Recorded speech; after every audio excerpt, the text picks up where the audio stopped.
வணக்கம். ஓ நிர்மலா, துறை தலைவர் மற்றும் உதவி பேராசிரியர், ஏவிஎஸ் கலை மற்றும் அறிவியல் கல்லூரி.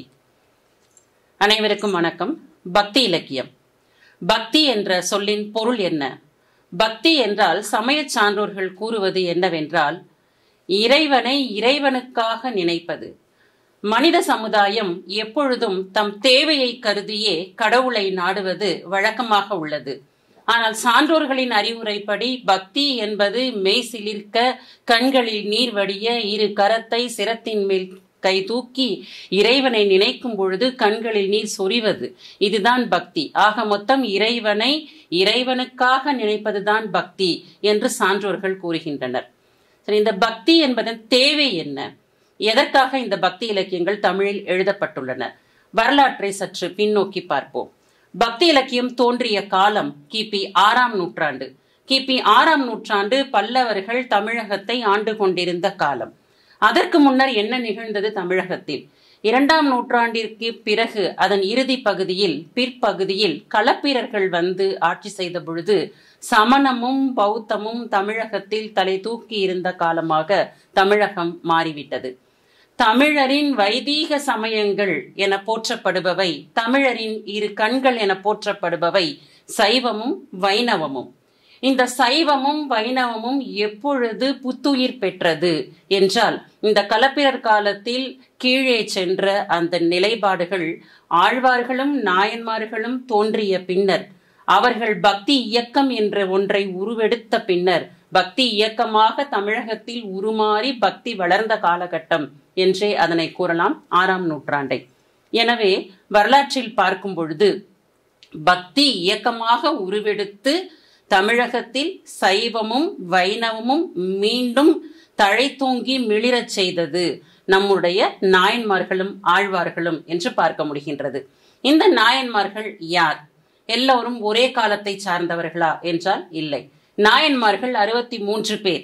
இந்த 63 நாயன்மார்களும் ஒவ்வொரு காலகட்டத்தில் வாழ்ந்தவர்கள். இதில் அநேகமாக 4 நூற்றாண்டிலிருந்து 6ஆம் நூற்றாண்டு வரை வாழ்ந்தவர்கள் நம் முதல் பார்க்கக்கூடிய சைவ சமய குரவர்களாகிய திருஞான சம்பந்தர், திருநாவுக்கரசர், சுந்தரர், மாணிக்கவாசகர். இவர்கள் 4வரும் இவருடைய பாடல்கள் தமிழ் உலகம் மற்றும் உலகம் அறிந்த ஒன்றே. தேவாரம், திருவாசகம் இவை இரண்டும் தான் இன்று தமிழகத்தின் பக்தி இலக்கியத்திற்கு பெயர் போன இலக்கியங்கள் என்றே கூறலாம். ஆக மொத்தம் இந்த நாயன்மார்கள் 63 பேரும் பக்தி இயக்கத்தை ஏற்படுத்திய பின்னரே நம்முடைய தமிழும் சைவமும் வைணவமும் துளிர்த்தெழுந்தது என்றே கூறலாம். இந்த 12 திருமுறைகள் என்ற வார்த்தையை பார்க்கும் பொழுது இது நம்பியாண்டார் நம்பி என்பவரால் தொகுக்கப்பட்ட இலக்கியங்கள். வெவ்வேறு காலகட்டத்தில் வாழ்ந்த நாயன்மார்களால் எழுதப்பட்ட சைவம் சார்ந்த தன்னுணர்ச்சி பாடல்களாகவும் தல வழிபாடுகளாகவும் அமைந்த அந்த பாடல்களின் தொகுப்பே 12 திருமுறைகள். இந்த 12 திருமுறைகளை நாம் இப்பொழுது பார்க்கலாம். முதல் 3 திருமுறைகள் திருஞான சம்பந்தர் எழுதியது. இதைத்தான் பெரிய புராணத்தில் பாதி கதை திருஞான சம்பந்தரை பற்றியே வரும். அதுதான் பிள்ளை பாதி புராணம் பாதி என்று கூறுவார்கள். அதாவது பெரிய புராணத்தில் 63 நாயன்மார்களை பற்றிய வரலாறை சேக்கிழார் எழுத முன்வருகின்றார். அதில் ஞான சம்பந்தருடைய வரலாறை பாதி இடம் பெற்று விடுகிறது என்பதற்காகவே தமிழகத்தில் இந்த பழமொழி நிலவுகின்றது, பிள்ளை பாதி புராணம் பாதி என்பது. அடுத்த 3 திருமுறைகள் நம்முடைய திருநாவுக்கரசர் எழுதிய தேவாரம். 7ஆம் திருமுறை என்று பார்த்தீங்கன்னா சுந்தரருடைய தேவாரம். ஆக மொத்தம் 3 தேவாரம் என்று தமிழ் கூறும் நல்லுலகம் போற்றக்கூடியது இவர்களுடைய தேவாரம். அடுத்து 8ஆம் திருமுறை மாணிக்கவாசகர் எழுதியது. மாணிக்கவாசகரை பார்க்கும் பொழுது நம் இந்திய துணை கட்டத்தை தாண்டி உலகளாவிய ஒரு பெரும் புகழை பெற்றுள்ளார் மாணிக்கவாசகர். இதற்கு உதாரணம் ஜியு போப் அவர்கள். மதத்தை தாண்டி மனம் மயங்க செய்த இலக்கியம் திருவாசகம் என்றால் அது மிகையாகாது. கிறிஸ்தவ மத குருவான ஜியு போப் அவர் தன் வாயால் தன்னுடைய கைப்பட கூறிய ஒரு செய்தி இது. எனக்கு பல மொழிகள் தெரியும், பல மொழிகளில் உள்ள இலக்கியங்களை நான் படித்திருக்கின்றேன், பல மொழி பக்தி இலக்கியங்களை நான் கற்றிருக்கின்றேன். ஆனால் தமிழ் மொழியில் எழுதப்பட்ட திருவாசகத்தை படிக்கும் பொழுது என் மேனி சிலிர்த்தது, என் கண்களில் நீர் வடிந்தது என்று ஜியு போப் கூறுகின்றார். என்றால் எந்த அளவிற்கு திருவாசகம் ஒரு சைவம் சார்ந்த பக்தி சார்ந்த இலக்கியமாக இருக்கக்கூடும் என்பதை நம்மால் உணர முடிகின்றது. எனவே மாணிக்கவாசகருடைய திருவாசகத்தை பொறுத்தவரை உலகம் அறிந்த ஒரு நூல் அது என்று கூறலாம். திருவாசகத்திற்கு உருகார், ஒரு வாசகத்திற்கும் உருகார் என்பது தமிழ்நாடு அறிந்த ஒரு பழமொழி.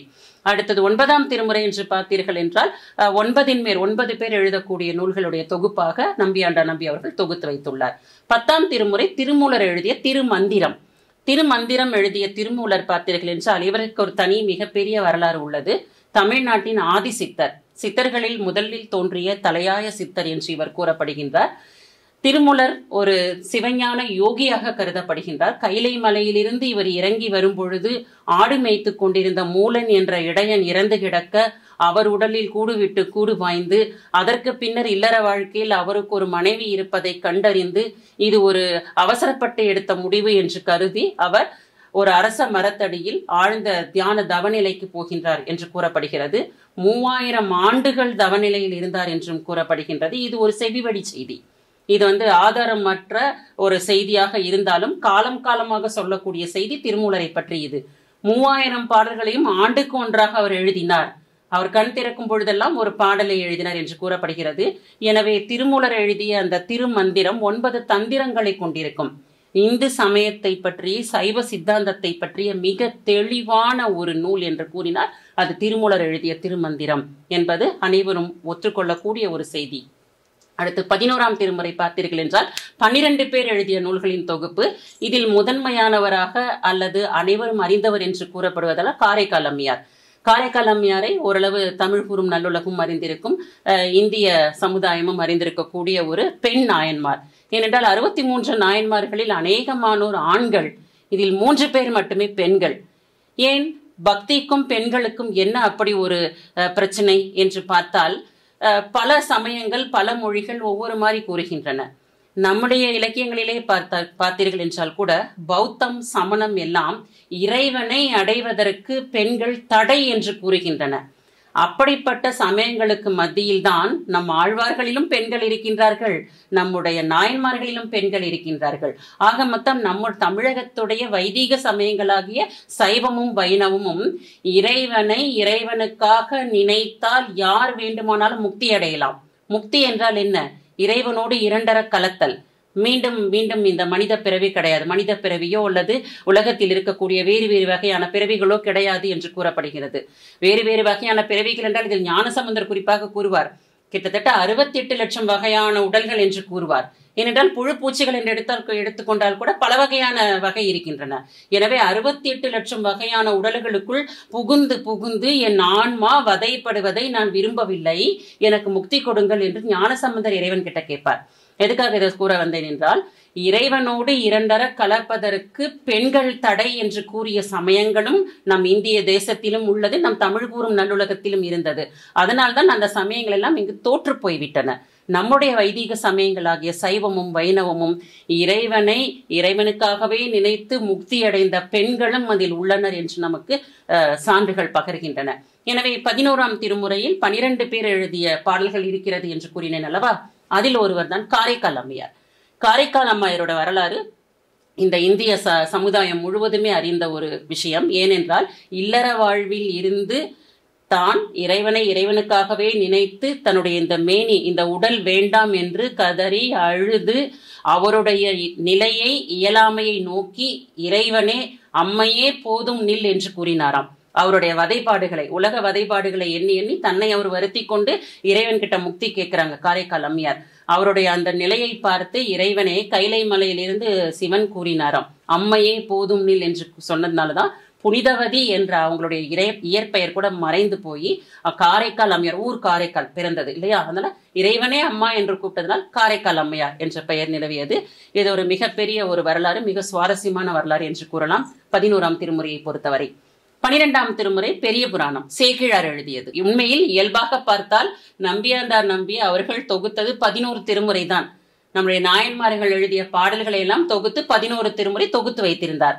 பின்னால தான் சேக்கிழார் எழுதிய பெரிய புராணம் இந்த 12 திருமுறைகள் பட்டியலில் வைத்து 12ஆம் திருமுறையாக கருதப்பட்டது.